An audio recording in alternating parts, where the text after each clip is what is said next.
మీకు ఎగ్తో ఎప్పుడైనా ఏమైనా తినాలనిపించినప్పుడు ఈ రెసిపీని ఒక్కసారి ట్రై చేయండి.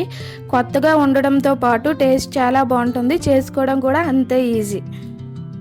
ముందుగా దీనికోసం 6 గుడ్లను తీసుకుని దాంట్లోనే 1 స్పూన్ ఉప్పు, మిరియాల పొడి, ఆర్గాంజా, చిల్లీ ఫ్లేక్స్ కూడా వేసి బాగా కలుపుకోండి.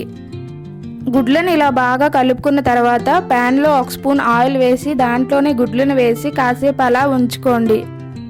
తర్వాత వీటిని కొంచెం కొంచెంగా కలుపుకుంటూ వీడియోలో చూపించిన విధంగా చిన్న చిన్న ముక్కల్లాగా చేసుకోండి. ఈ మొత్తాన్ని ఇప్పుడు ఒక ప్లేట్లో తీసుకొని పక్కన పెట్టుకోండి.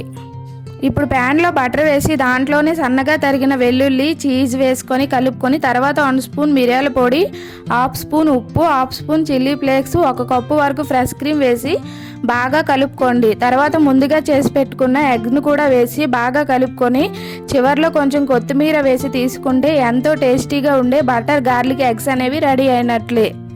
ఈ రెసిపీ తినడానికి చాలా బాగుంటుంది. మీ ఇంట్లో కూడా ఒకసారి ట్రై చేసి ఎలా వచ్చిందనేది కామెంట్ చేయండి.